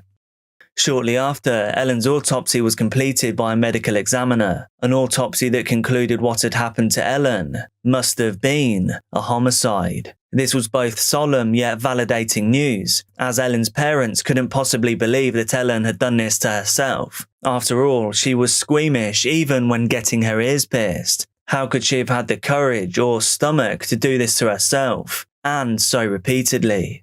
There was also no final note, and no evidence in Ellen's behaviour to suggest that she had wanted to do this. Over the subsequent weeks, police decided to look for confirmation of their assumption that Ellen may have had mental issues, trying to prove that she was responsible for what happened. However, Ellen's career had been blossoming, loved by students and co-workers. She was also supported by a loving family and partner, and she was planning a wedding too. She had even sent out save-the-date cards to family and friends, and she had done this just days before she met her end. It seemed like Ellen's life was going well. She was becoming more successful, and in a way, her life was only just beginning. On the other side of the same coin, Ellen had been suffering from anxiety. She was overwhelmed with the work that was required of her outside of teaching. As a newly qualified teacher, she was feeling what many other teachers felt. She was feeling insecurities and was overwhelmed. Because of this, Ellen had spoken to her parents about moving back to Harrisburg, where they now lived, to be close to them. This was surprising to them given the fact that she was planning a wedding with Sam. However, Ellen insisted that this desire to move had nothing to do with the relationship. Ellen and Sam were cited as being good together. At the time of her passing, Ellen had been seeing a psychiatrist for her struggles. They prescribed her with a few different medications to manage her anxiety, confirming that Ellen's relationship with Sam seemed to be healthy and free from any significant issues. The medications that Ellen had been prescribed were zolpidem and clonazepam. Both of these were found in her system during the autopsy, but this didn't raise any red flags. This is despite the fact that clonazepam is known to induce depressive ideations in some patients. However, following her passing, Ellen's psychiatrist stated to police that she was uneasy about taking the medications, but that there was no indication that she was abusing the pills in any way. Despite her struggles, Ellen's family had no indication that her mental issues were at any kind of level, that she would have been in the mindset to do any of this to herself. And according to her family, Ellen was still happy and hopeful about her future. By March of 2011, as the police continued to question the people in Ellen's life, the medical examiner's office overturned the conclusion of Ellen's report, changing it to homicide to being completely self-inflicted, contributing the cause of which to be her mental health, coupled with the fact that there was no evidence that she struggled against her assailant. This flipped the Greenberg family's world upside down, unable to comprehend the fact that Ellen would have done this. They immediately committed to fighting against this conclusion, doing everything they could to find the truth about what really happened to their daughter. As they looked into her case, suspicions began to grow. For example, several of her wounds were on her back, leaving her parents wondering how that was even possible. The Greenbergs decided to obtain Ellen's autopsy report. They hired medical experts, lawyers, and law enforcement officials to examine the case, all of which wrote independent reports questioning the occurrences surrounding Ellen's passing. All of these experts came to the conclusion that Ellen's death was eerily consistent with a homicide. This cited the multiple wounds, the wounds to the back, and the type of stains that were left behind. Experts continued to fight against the original conclusion, saying that the absence of defensive wounds is not a definitive reason to rule out a homicide, especially if the victim had been taken by surprise. A forensic pathologist who examined Ellen's scans noted that the fact her spinal cord had been severed during the ordeal, and they said that after this had occurred, it would have been impossible for Ellen to continue inflicting wounds on herself. It also would have meant she couldn't have lifted her arms to defend herself. Another expert noted the fact that Ellen had filled up her car with gas before returning home, citing that as unusual activity for someone who was planning to snuff out their own flame. Over a period of many years, numerous experts continued to look at Ellen's case in order to build evidence against the conclusion that this was self-inflicted. In 2018, the Greenberg family brought its evidence back to the courts in order to try and fight for the manner of Ellen's passing to be changed. Despite a re-examination, they came to the same conclusion. They said Ellen must have done this to herself, their main reason for doing so being new forensic evidence, which showed an internet search for suicide on Ellen's computer. Lawyers on the side of the Greenbergs jumped to dispute this claim, hiring their own forensic experts to examine the evidence. These experts found that these searches were suggested searches based on the direct searches that Ellen had made, and that these searches sought to learn the side effects of the new medications that she had been taking. Her family even said that she had been conducting internet searches to learn of the side effects of her medication, worrying especially about possible weight gain, since extremely negative ideation is a known side effect for her anti-anxiety medication. This search came up as a result of analytics and not a direct search. Ellen never actually searched for those words. The Greenbergs wouldn't take no for an answer. They continued to fight for their daughter. They spent even more time gathering evidence, all in order to argue against the conclusions of the police department and medical examiner. As of September 2023, Ellen's case visited the courts again with the hopes of changing the manner of her passing to be either inconclusive or homicide. This time, the most compelling evidence was the fact that multiple medical examiners had concluded that the wounds inflicted to Ellen's neck had occurred after she had already taken her last breath. Essentially, Ellen would have had to have done this after she had already passed, and obviously, this is impossible. Yet again, the Commonwealth Court ruled that the Greenbergs lacked enough evidence to bring a proper legal claim before the court. This was another shocking decision. Multiple judges had stated that they believed that the investigation was extremely flawed on the part of both the police department and the medical examiner's office. The Greenbergs are currently in the process of pursuing a civil suit against the medical examiner's office, as well as a suit which demands the police department to release surveillance footage that they obtained from outside Ellen's apartment. Despite the continuation on the part of Ellen's parents to gain justice for a seemingly suspicious interference with a fair investigation, Ellen's legacy lives on through the Ellen Greenberg Memorial Scholarship Fund, a fund which aims to provide financial support to students who are pursuing degrees in maths and science. The Greenbergs refuse to let Ellen's memory fade away. They continue to fight for justice.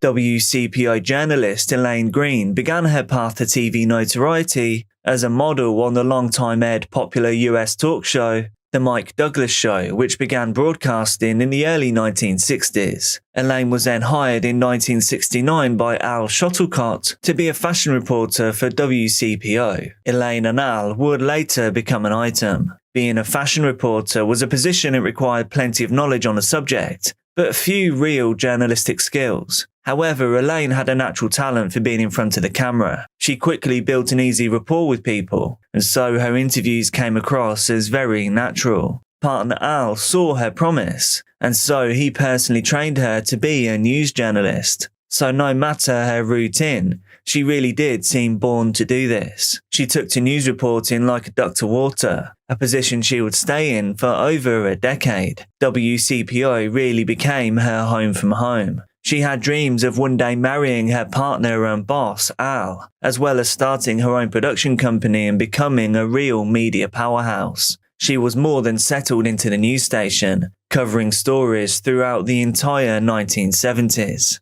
On the morning of October the 15th, 1980, whilst outside in the parking lot of WCPO studios, Elaine came face to face with a man that would shatter her world. This man was named James Hoskins. Very little is actually known about his background, but he was born in 1939. And he had a girlfriend, a woman named Melanie Finley. What we do know though is that James had plenty on his mind. James apprehended Elaine whilst wielding a 9mm semi-automatic rifle and 5 revolvers. Elaine was now James Hoskins' hostage, along with a cameraman who was also in the parking lot. James wanted to take over the airways, but it was 2 a.m. Elaine thought on her feet. The man wanted to make a live statement, and who was she to argue? He was the one with the guns. Elaine did, however, make a counteroffer. Instead of a statement, she would interview the man. WCPO was a big station signed by the EW Scripps Company that also covered Ohio, reporting on many important items daily, all of them scheduled. So Elaine, thinking on her feet, did well to steer him to the interview. Regular viewers tuning in that day must have been a little taken aback when the show began. It started suddenly with a live broadcast. Case? Well, I really didn't have anything together, but there's been so much violence, and I don't know, it's gotten to the point that the police they have these magnum weapons now. They can't hit with them. They keep blowing people away, and it's just a lot of things that really get me upset. But it's turn off for a second. Let me get my act together here before. There's not enough attention paid for the poor people in the over-the-Rhine area, and there seems to be in the country a growing kind of thing to keep black and white at each other's throats, to keep the rich on top, so the poor people have no way to fight. The police have become the knights, the buffer between the rich and the poor. And the poor, I don't know if you've ever been in the over-the-Rhine area to see the old people. They have nothing. I watch them. They have nothing. They sit in their bed all day long, and that's all they have to look forward to. Nothing's happening for them. Nobody cares. Nobody does anything for them. And if the court system is the same as it used to be, blacks, poor whites, always get the shit end of the stick. And it's just, it goes on and on. It seems like the things you should be covering, you don't cover. You never come into the area unless somebody gets wasted. They're displacing people. They tear the buildings down so that when the people come into the convention centers, they don't have to look at the poor people. They come into the new hotels that are being built. They're not going to have to look at the poor people. It's all those things. I mean, it's so much shit. I should have written something out. It's just an impromptu thing. We decided to do it.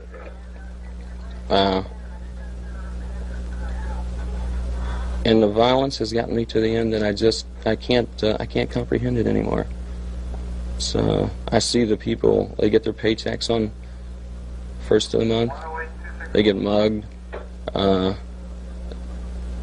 I think the reason they get mugged is the people are desperate. They don't know what to do. So they attack what's convenient. These people are convenient. Let me get a drink of water. It just seems if you could do something for these people, it's so frustrating to watch the poor people. Nobody cares. I'll try to keep the 4-letter words out. No one cares. I watch them daily, because my studio's down here. And I watch these people down in the street. They're fighting over nickels and dimes. And it just seems You know, you watch the politicians, they got the same old bull. Reagan's got the same bull, Carter's got the same bull. They're not helping the poor people. They make a lot of promises at campaign time. What we've got to vote on is issues, not people. When we start voting on issues, then we'll have democracy. We do not have democracy at this time. Have you called us with any stories that you have seen that you wanted us to cover? Why? Why not? You wouldn't respond. Do you know that many of the stories we get are from people who call? Really? Yeah. I can't understand why people haven't called before. Well, sometimes people do, and we do cover the stories. It should be covered more often. It should be covered until people are sick of it, until they do something about these poor people. There are people down there, I mean, it's like a cliche, you know, with the rats and the roaches. It's become a cliche, and people don't want to hear it. And here's the other thing that pisses me, well, that makes me mad, that makes me angry. We have people like Pimbauer, okay, ripping off the poor people through the Social Security or Medicare, whatever it is. So the first thing that politicians yelp is that the welfare recipients are ripping off. They never touch the money. Poor people keep money in circulation. Rich people hoard money. Give it to the poor people. Give them some kind of a wage other than what I call sub-existence. It's not subsistence, it's sub-existence. These people have nothing. And I get so sick of it. It just, you know, it irritates me. That's where your studio is. That's where you work. Over the Rhine area. I watch it daily. I watch these people groveling, kicking each other, and they only kick each other because they have no one else to kick. They're frustrated. Can you see this world from your window? I can see the world from my bay windows, up and down the street. Possibly a story could be done from your window of the world I won't be there in my windows after this, I'm sure. Maybe you can do it from my windows, but I won't be there. All right, what else can we do for you, Jim? Well, there's more than that. It goes on and on. I think if somehow people could learn to be autonomous, just break away from leaders. We don't need leaders like Reagan and Carter and Anderson. We need people like, come on in. Ralph, you. It's okay. Nobody's getting hurt. Just come on in. Ralph, Hey, come on in. you better come on in. Come in, please. Come on in. It's too late now. Grab your seat over there. Sit down. Park it over here so we keep everybody together. I don't intend to hurt anybody, so don't be,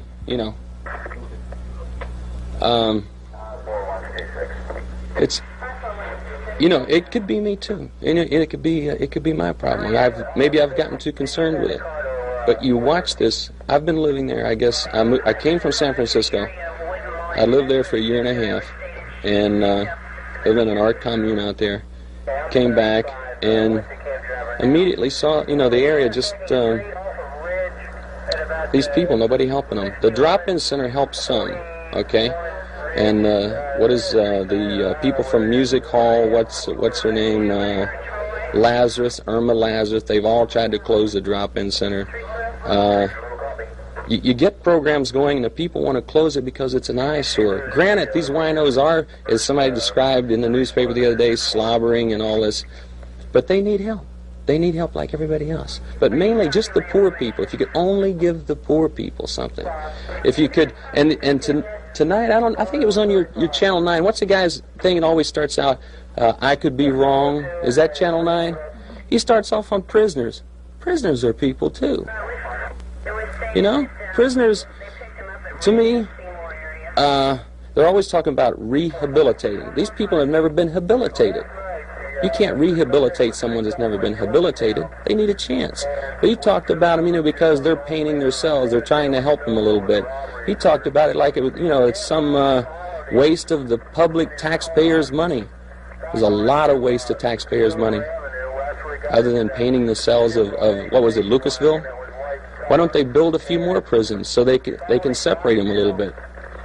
So what you're asking us is you want us to cover different kinds of stories. Is that what you're saying? The people that really need covering, and not write off people because they're prisoners, not write off because they've made a mistake and they've wound up in prison. Don't write them off. Don't write off the poor people. Can I ask you something? Sure. Are you putting some responsibility on all the media? This was convenient. You know where we were tonight? No. We were at General Hospital, and we were filming a story on a surgeon removing some kidneys from a cadaver, and those kidneys are going to go into 2 people. It's going to save their lives. 2 people who are needing help. Mm-hmm. And we're going to tell the people about that, because if they know more about that, maybe other people will donate their kidneys or their eyes or their hearts or something to help somebody else. That's a helping story. That's not a negative story. Well, I'm not saying that you always do negative stories. I'm just saying that I don't think there's enough attention paid to the truly poor people. Like all the radicals from the 60s, where are they now? Where's Abby Hoffman, Jerry Rubin, Eldridge Cleaver? You know, where are all these people? You know, they're the establishment now. They're hustling bucks. They don't care about the people anymore. When I was in San Francisco, Bobby Seale was running for mayor of Oakland. And he was the only one I considered a real revolutionary, and I couldn't believe it. Here he is running as a mayor for Oakland, doing a whole weirdo number, sucking with the people. Just sucking, just sucking. I couldn't believe it. Jim, we have probably another minute or so on this tape. Is there any other point you wanted to make? I can't think of any point I want to make, except give me a place where the police can come and get me and we're going to shoot it out. And you people can leave. Here? Well, I don't see any other place for me to shoot it out. They've got their magnums. They want to hurt the poor people in the street. I've got my magnums. I'm ready. I'm loaded. How would that help them, though? All these idealistic things you just said. How? He seems such a nice gentleman. Yeah, you could do. I blew my girlfriend away tonight. It's over for me.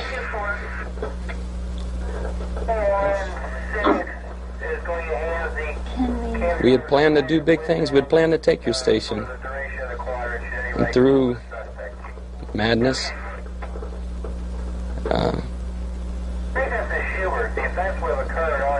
disagreements, and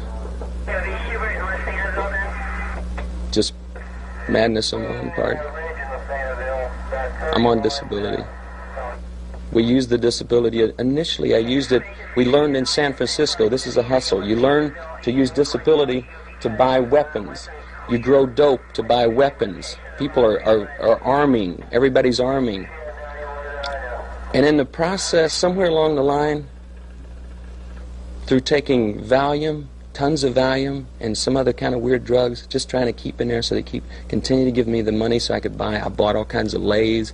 I laid out silencers, passed them on to other people. Had a whole factory of milling out mines, land mines, all this crap. And just, we'd been doing a lot of things. And just, I can't say if it was the drugs. I've done angel dust. I've been into drugs. I shot her. She's dead. How can we help you now? You can't. I'm dead, man. What do you want to do now? Give me a place to fight him. Do you want to go out in the parking lot? That's too easy. I want him to have to come through the doors to get me. Do you have a suggestion? May we leave, Jim? Certainly. I don't want you hurt. I told you that in the very beginning. I'll return this man's revolver. I don't think you want to be hurt either. I really don't. We don't want to see I have you no hurt. choice. I have murdered my girlfriend. I have been taking this weird drug. I am out of my mind. But you can get help. I can't. We planned. We did all these things. This whole thing was planned back in San Francisco. It was all started out. We don't want to see you hurt. You don't want to see me hurt, but they're going to hurt me. There's no way around it. You gotta have faith. We're trusting you. You're trusting us right now. You don't believe in people? That's what, over the period of time, I've become paranoid. I tell you, the drugs or the angel dust people turned me on to angel dust. They did numbers on me in San Francisco that I ran from one end of the place to the other. tripped out in the 60s on acid, couldn't do anything for maybe 5 years.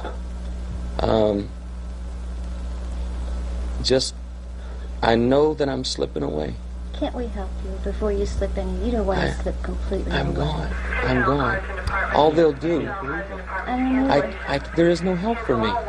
Look, I murdered my girlfriend. God damn, man, I killed her.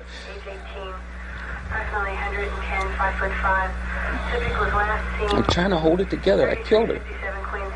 We want to help you. We had planned to do things together, and I went berserk. She's dead. All I can say is you don't seem like the kind of person like to say, if you don't want to hurt us... I don't want to hurt you. I would like you to leave. I just want the police. They're always hurting poor people. Let them come and hurt me now. That wouldn't solve anything. It won't solve anything, but I killed my girlfriend, man. What am I going to do? But it wouldn't solve anything, though. What am I going to do? Can we get some help from you? We have friends. You cannot get any help from me. They are going to take me. They're going to put me in prison.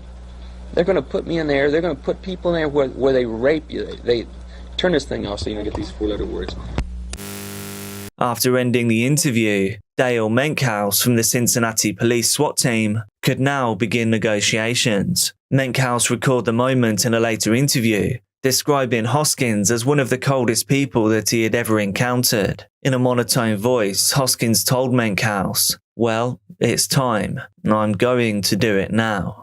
Before a gunshot was heard on the other end of the line, all 9 hostages were released unharmed, and 12 hours after the ordeal started, police finally entered, but only to recover Hoskins, who, during negotiations, had calmly ended his own time on this earth. Because he met his end on his own terms, we may never truly know his motives. But after examining the home he shared with Melanie, police believe that Hoskins was indeed a terrorist. He wasn't lying about that. They found his at-home machine shop in the attic, with hollow point bullets that had ricin tips. He also kept extensive files on prolific people. His files were labelled political creeps, business creeps, and police tactics. 1 year later, Elaine Green would take on another interview. This time it was the ex-wife of James Hoskins who made a concerning statement. She said that his behaviour on that day did not surprise her, apart from one thing. She was just shocked that James didn't kill Elaine.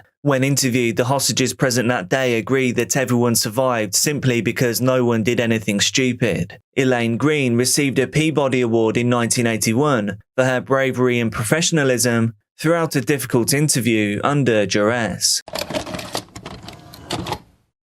Hey Graham, it's Brandon. I hope I would be able to reach you, but I guess I'm not able to, so I know this is going to come as kind of a surprise, at least to you it isn't to me, but I killed someone today. I killed my girlfriend. Well, she's supposed to be my girlfriend, but she cheated on me, and I just... Bianca Michelle Devins was born on October 2nd, 2001. Her mother Kim was young, having her at just 18 years old. But she was a great mother and she doted on Bianca. 2 short years later, Kim and Bianca's father Mike welcomed a second child, Olivia. Bianca and Olivia were thick as thieves throughout their childhood in Utica, New York. When their parents separated for the first time in 2010, the sisters grew even closer. Coinciding with this, at just 9 years old, Bianca began to display signs of separation anxiety. Having said that, she still remained somewhat extroverted and popular at school. No one could have known what she was battling behind closed doors. This was the first of many mental battles for Bianca. Around adolescence, Bianca started displaying signs of depression, but she would still open up to a select few people who shared her love of anime, art, and manga. However, depression was a lingering element throughout middle school and high school. In 9th grade, Bianca had to transfer to a new school, the Thomas Proctor High School. This was much bigger than her previous school, and Bianca struggled to find her place among the 2,700 plus students. Bianca didn't fit into the popular girl archetype,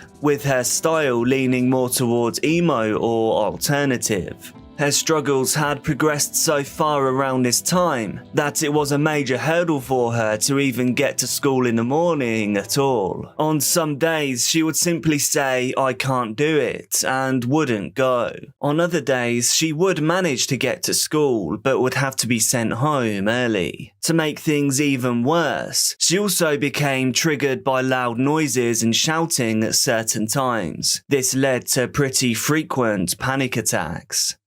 Midway through Bianca's sophomore year in 2017, Mother Kim pulled her out of public school and enrolled her in a homebound tutoring program. Now home for entire days at a time, Bianca retreated even further into the online world. She made multiple profiles on various social media platforms, each of them using differing personas. She had also amassed a few thousand followers between these accounts by this time. Due to her appearance, some of the community classified her as an e-girl. E-girls were to be girls that had an online presence and generally had an edgy persona and style. This is similar to the mid-2000s scene girls and the general emo trend. Just kind of think MySpace. She found solace in this online world while it felt like her real world was falling apart.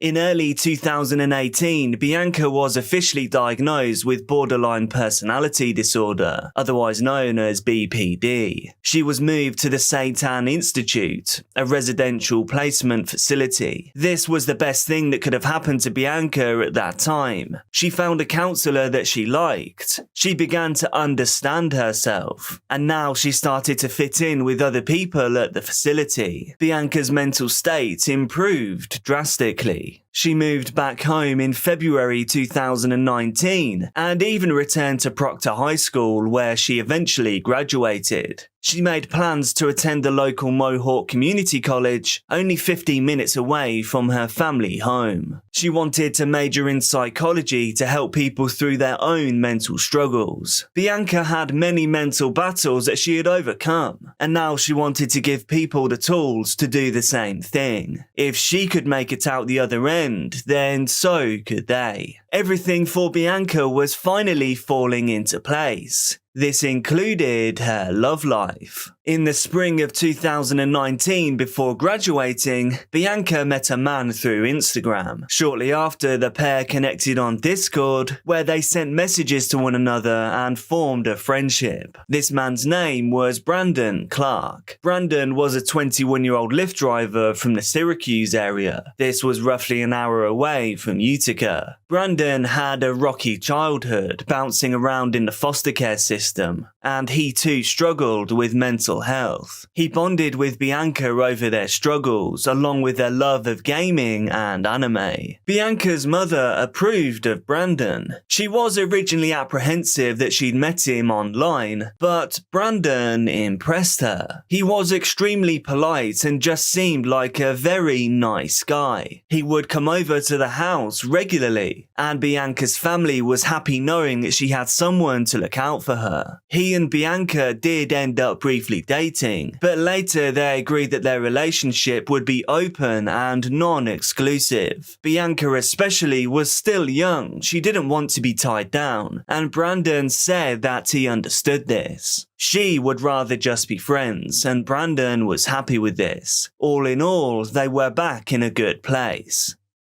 On July the 13th, 2019, Bianca was going to a concert to see Nicole Dollenganger. She was an up-and-coming gothic folk singer. Bianca was attending the concert with Brandon, and the pair of them would be meeting a guy that Bianca had met online through Discord. This new guy was called Alex and was from Jersey City. Alex was older, but Brandon would be there, so no one was particularly worried. On that day, there was nothing untoward. At around 2:30 p.m, she hugged her mother and said, "I love you," and departed for the concert. She sent a text to her mother at 7:30 p.m, a non-eventful message about parking spaces at the concert. But little did her mother know, this would be the very last time that she would hear from her daughter.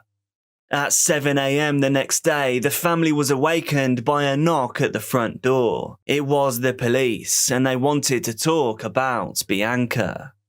The previous day, Bianca and Brandon made it to the concert on time and in great spirits. Things were going great, until, that is, they met Bianca's online friend, Alex. There, the whole mood shifted. Brandon could feel a change, and he didn't like it. He didn't want Alex there, and he definitely didn't want him near Bianca. Brandon went to the toilet, and on his return, he spotted Bianca and Alex kissing. This was too much for him to handle. He simply couldn't hide his disdain for the couple.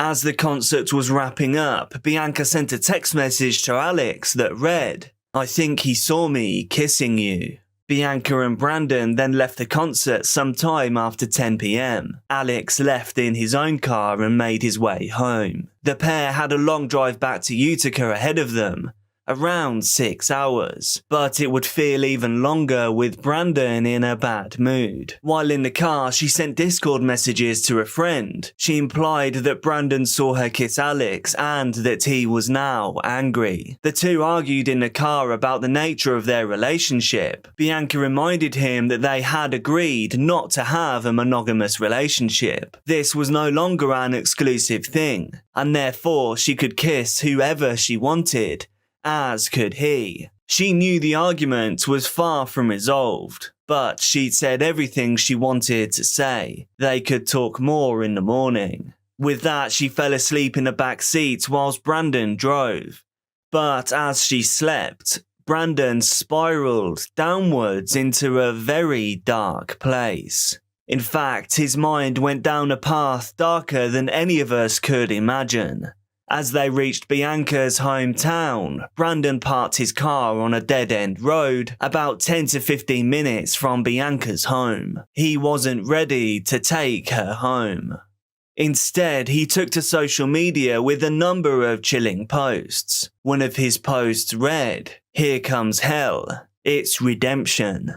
Brandon grabbed his cell phone and set it up on the front of his dash. It was pointing at the back seat where Bianca was sleeping soundly. He then fished around in the back seat and came out with a large, sharp kitchen implement. He then hid this out of sight. Hitting record on his cell phone, he then woke her up.